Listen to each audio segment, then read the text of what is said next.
Good morning, everybody. Welcome back to the channel. Today, I wanted to do a video on lesson planning. So I got my homeschool room about, I would say 85–90% the way that I want it to be.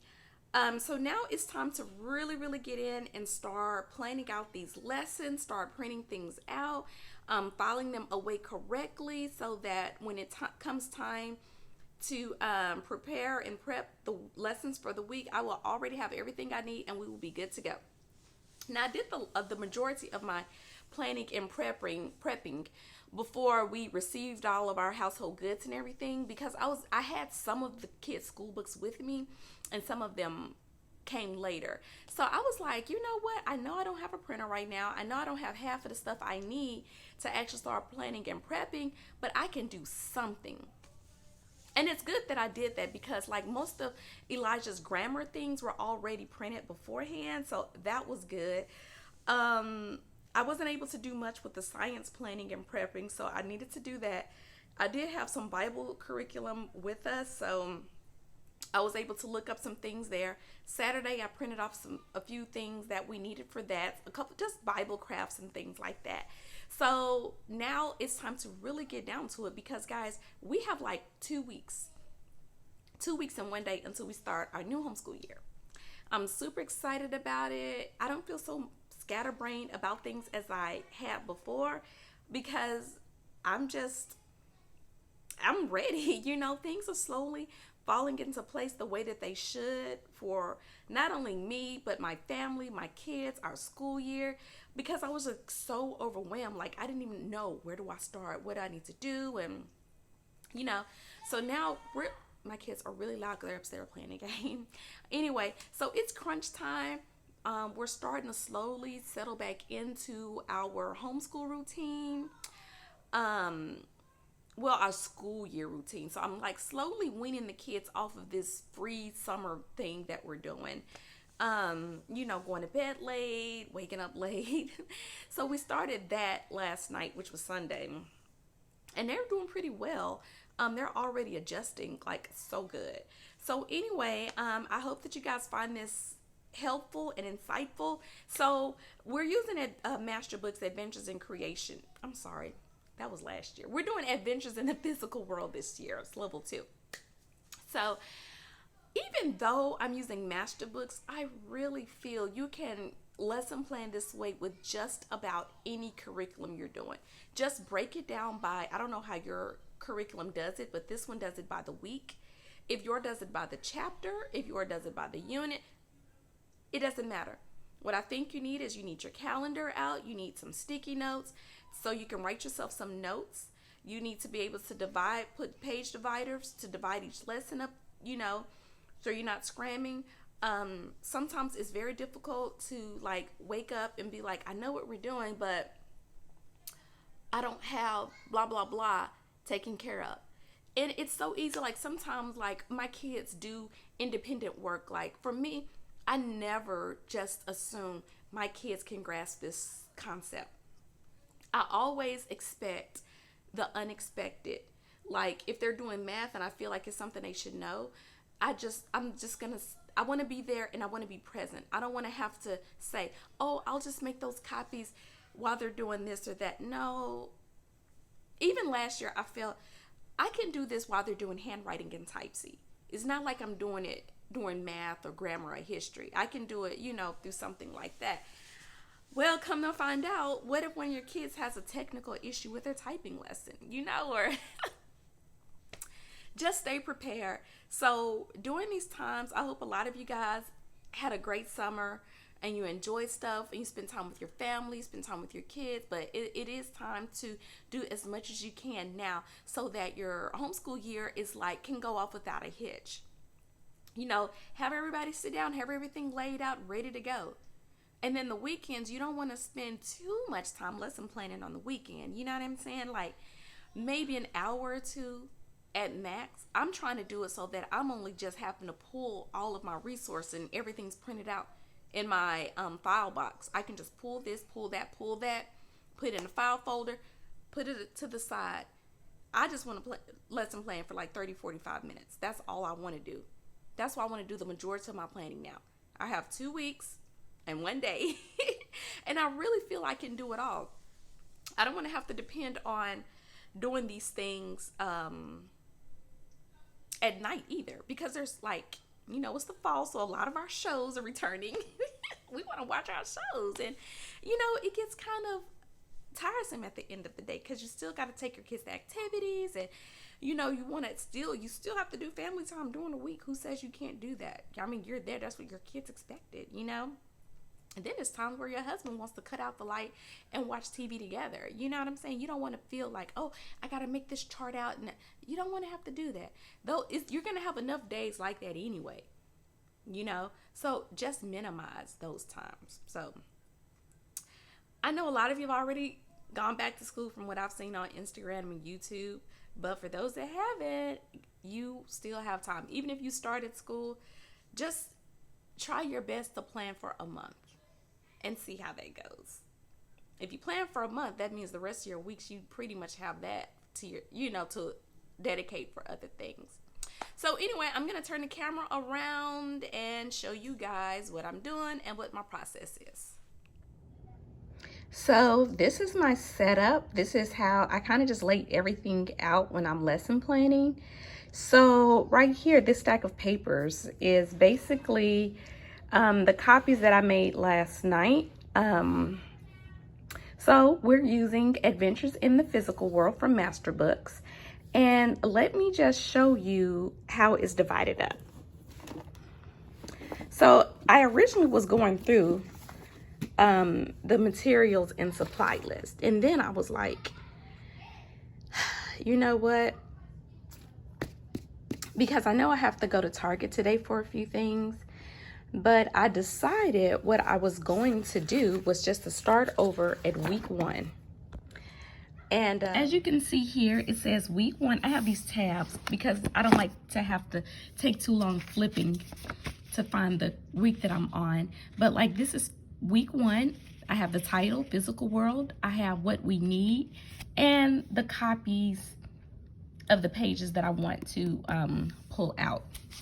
Same thing with week 2, week 3, week 4, 5, and 6. That's all I have so far. I'm gonna complete a few more today, but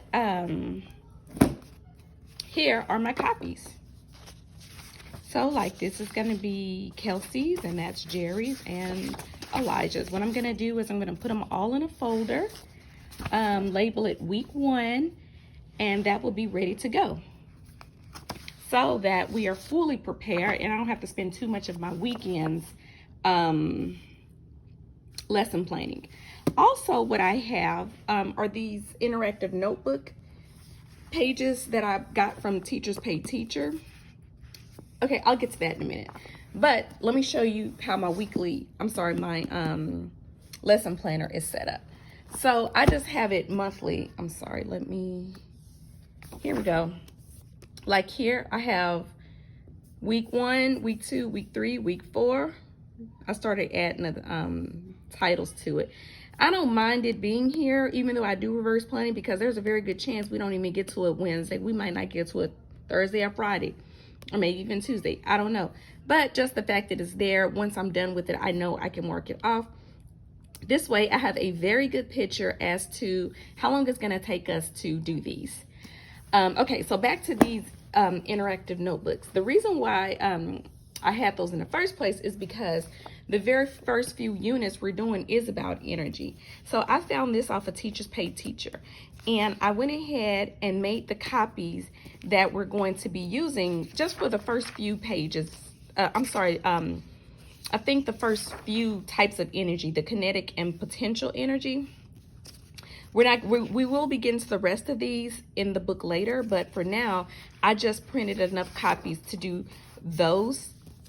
I printed 4 of these because a good tip that you guys are gonna have to do is, like, if you guys have like a fun Friday or something, or even if you have a 4-day week, this is something to do on that 5th day. Putting these types of things together, because it does take up time during the school day and it makes it that much longer. So another tip is for you to do one for yourself. That way it's going to give your kids a visual of what it's supposed to look like. Like, no matter how self-explanatory the directions and stuff are, sometimes it's just better to have an actual guide. So that's what I'm going to be doing later on today. I'm going to be putting together my own interactive notebook, and then I have one on space that Jerry wanted to he wanted to do a space unit. So I was trying to find a really comprehensive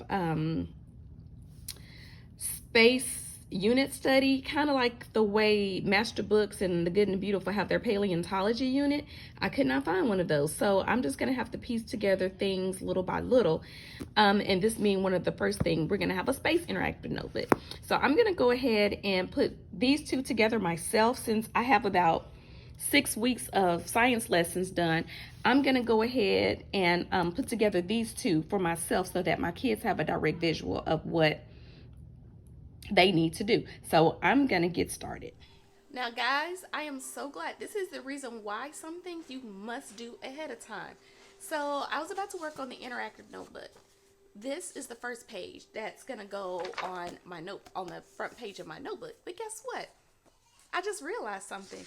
Like all the other pages, you can kind of cut them out and put them wherever you want to. But this is like, I want to keep the border. It's just too big. Like, for instance, this stuff, I can cut that stuff out and we can put it wherever we want. And I can kind of play around with it.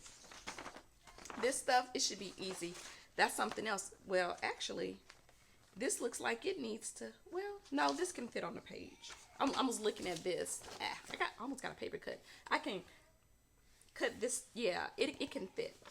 So let me go grab this paper. I'm playing around with the percentage numbers to see what size I can kind of play around with to make sure it fits. So let me go get it and see. Oh, well. I can cut this out. Let's see. I'm getting excited.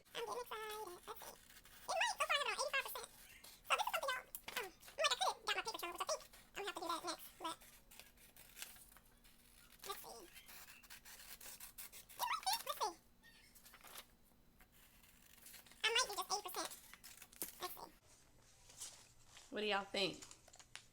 I think I'm going to go down to 80%. And see, how you going to do this if you haven't gone through this with your kids? Like, y'all sitting here about to do